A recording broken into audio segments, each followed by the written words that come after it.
নমস্কার বন্ধুরা, simple plan সলিউশনের পক্ষ থেকে সকলকে জানাই স্বাগত। আজকে একটি খুব কমন হাউস প্ল্যান্ট নিয়ে আমরা চলে এসেছি। এই গাছটিকে ঘরের ভেতর রাখতে 99% মানুষ পছন্দ করে এবং 99% মানুষই এই গাছকে নিয়ে ইনডোর প্ল্যান্ট শুরু করে। তো এই ইনডোর প্ল্যান্ট সবারই চেনা। এই ইনডোর প্ল্যান্টটি হলো পথোস বা মানি প্ল্যান্ট। মানি প্ল্যান্ট অনেক রকমের ভ্যারাইটির হয়। আগে শুধু দেশি মানি প্ল্যান্টই পাওয়া যেত, এইগুলো দেশি মানি প্ল্যান্ট। এখন বিভিন্ন রকমের ভ্যারাইটির মানি প্ল্যান্ট বেরিয়ে গেছে, বিভিন্ন রকমের পাতার মানি প্ল্যান্ট বেরিয়ে গেছে। তো এই সমস্ত মানি প্ল্যান্ট নিয়ে ঘর সাজানো খুব সহজ হয়। তো আজকে আমরা আলোচনা করব এই মানি প্ল্যান্ট কীভাবে আমরা পরিচর্যা করব, এই পথোস আমরা কীভাবে পরিচর্যা করব, এই নিয়ে আজকে আমাদের ভিডিও। আসুন সময় নষ্ট না করে জেনে নেওয়া যাক এই মানি প্ল্যান্ট কীভাবে আমরা ঘরে রাখব।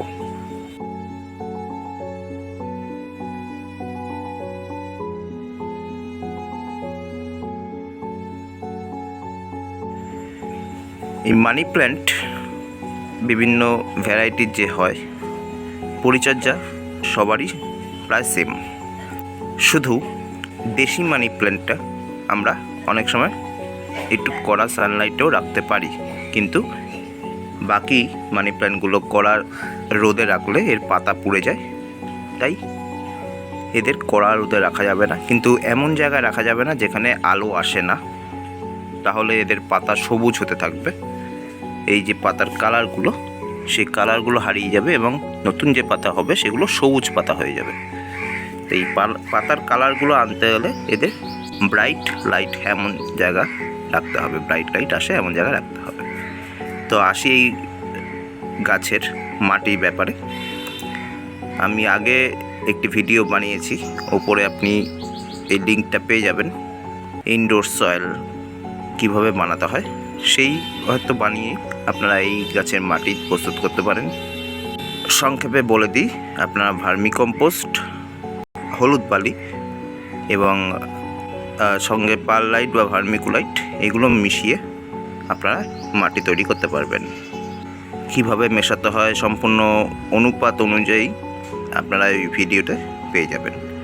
এবার আসি কোথায় রাখবো। আগেই বললাম যে এগুলো ব্রাইট সানলাইট যেখানে আসবে সেখানে রাখবো, আর একদম অন্ধকারে রাখবো না, একদম কড়া আলোতে রাখবো না। এবার আসি গাছগুলি কিভাবে রাখবো। এই গাছগুলি 3 রকমভাবে রাখা যায়। এক হলো কাটাই ছাটাই করে এরকমভাবে বুশি করে রাখা যায়। 2 নম্বর হলো আপনি কোনো মসটিক দিয়ে, মসটিক কী জিনিস? মসটিক হলো মস দিয়ে বানানো একটা লম্বা লাঠির মতো, যার সঙ্গে এই গাছটি বেঁধে দিলে এই গাছটি খুব সুন্দরভাবে গ্রো করে। কারণ এই গাছের গায়ে রুট থাকে, এরিয়াল রুট বলে। এরিয়াল রুটগুলো মসটিকের গায়ে লেগে থাকে এবং মসটিকে থেকেই জল এবং নিউট্রিয়েন্টস সংগ্রহ করে। তাই মসটিকে বেঁধলে এই গাছ খুব সুন্দরভাবে বড় হয় এবং গাছের পাতাগুলো বড় বড় হয়।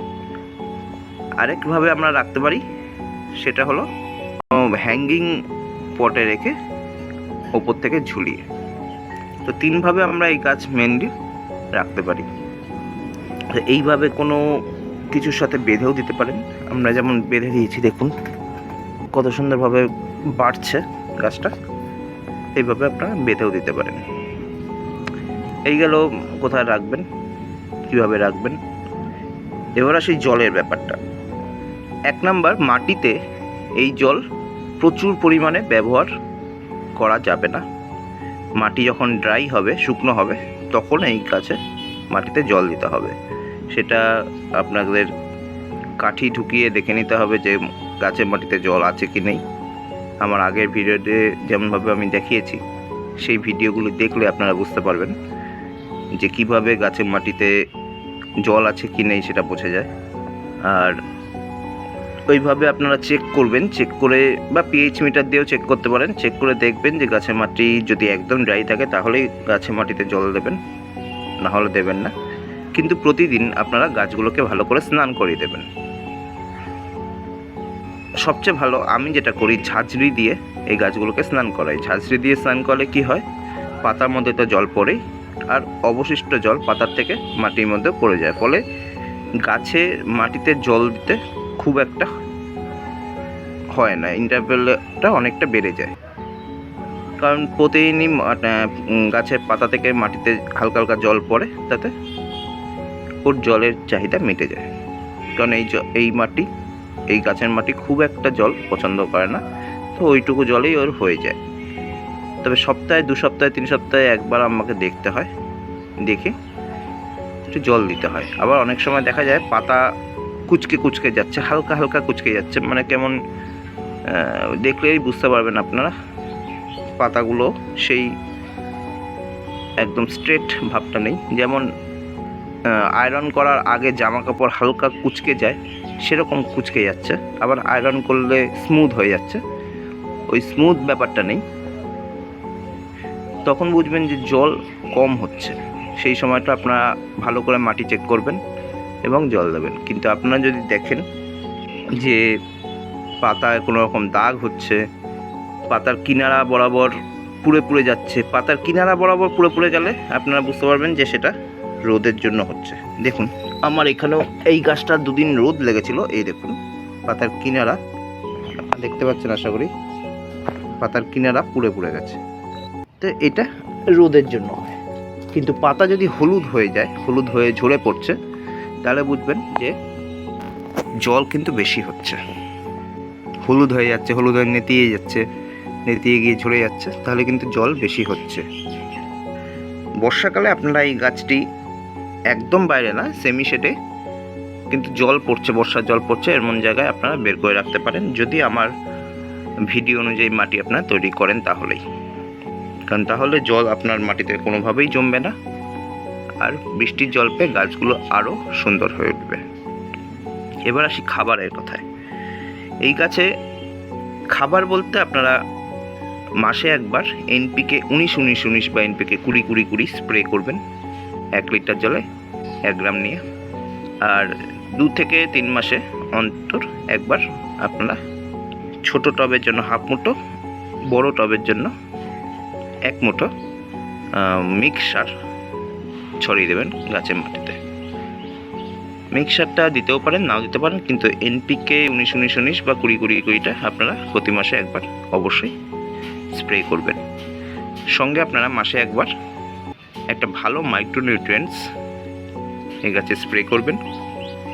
আর এর সঙ্গে একটা হিডেন ট্রিক্স দিই, এই গাছে পাতা বড় করার জন্য আপনারা মস্টিকে তো লাগাচ্ছেনই, সঙ্গে আপনারা 1 লিটার জলে 1 গ্রাম রুটিং হরমোন বা কাটিং এইড যেটা হয়, সেই কাটিং এইড বা রুটিং হরমোন আপনারা 1 লিটার জলে 1 গ্রাম মিশিয়ে এই মস্টিক লাগানো গাছে স্প্রে করবেন। তাহলে দেখবেন পাতাগুলো আস্তে আস্তে আস্তে বড় হয়ে যাচ্ছে। আর এই গাছের রোগ পোকা বলতে সেরকম লাগে না, মাসে একবার নিম তেল, মাসে একবার ফাঙ্গিসাইড স্প্রে করলেই যথেষ্ট। যে পাতাগুলো পচে যাবে বা নষ্ট হয়ে যাবে, সঙ্গে সঙ্গে সেই পাতাগুলো কেটে দেবেন, তাহলে নতুন গ্রোথও হবে গাছে। কারণ নষ্ট হয়ে যাওয়া পাতাকে রিকভার করার জন্য গাছ প্রচুর এনার্জি লস করে, এবং তার জন্য গাছের অনেক ক্ষতি হয়। তো সঙ্গে সঙ্গে সেই পাতাগুলো, শুধু এই গাছের বলে না, যে কোনো গাছেরই কোনো পাতা নষ্ট হলে সেই পাতা সঙ্গে সঙ্গে মায়া না করে কেটে ফেলবেন, তাহলে দেখবেন নতুন নতুন আরও ব্রাঞ্চ বেরাবে, আরও পাতা বেরাবে। এই গাছ আপনারা জলেও করতে পারেন। এই গাছের কাটিং নিয়ে আপনারা যে এরিয়াল রুটগুলো আছে, সেই এরিয়াল রুটগুলোর জায়গাগুলো দিয়ে, সেই এরিয়াল রুটগুলো দিয়ে আপনারা জলে এই গাছগুলোকে ভালো মতো গ্রো করতে পারেন। তো এই গাছগুলো দুভাবেই আপনারা গ্রো করতে পারেন, কিন্তু জলে গ্রো করার সময় একটা জিনিসই খেয়াল রাখতে হবে, যে জলটা আপনাদের 4 থেকে 5 দিন অন্তর অন্তর ফ্রেশ করে পাল্টাতে হবে, পাল্টে ফ্রেশ জল ভরতে হবে। আর সবচেয়ে ভালো যদি আপনারা অ্যাকোয়াগার্ডের জল ইউজ করতে পারেন। তো এই ছিল মানি প্ল্যান্ট বা পোথোসের কেয়ার। আমাদের যে পোথোসগুলো দেখালাম, এই পোথোসগুলো আপনারা আমাদের কাছে পেয়ে যাবেন। এই পোথোস বা মানি প্ল্যান্টগুলো পেতে আমাদের এই নাম্বারে যোগাযোগ করুন, 8296590663। এই নাম্বারে আপনারা কল বা হোয়াটসঅ্যাপ করতে পারেন।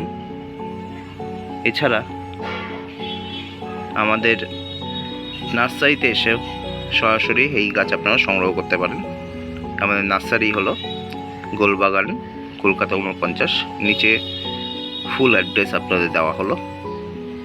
এই অ্যাড্রেসে আপনারা কল করে বা হোয়াটসঅ্যাপ করে আপনারা চলে আসতে পারেন, এসেও এই গাছ আপনারা পেয়ে যাবেন। আজ এই পর্যন্তই। পরবর্তী ভিডিওতে নতুন একটি গাছের সঙ্গে আপনাদের সামনে চলে আসব।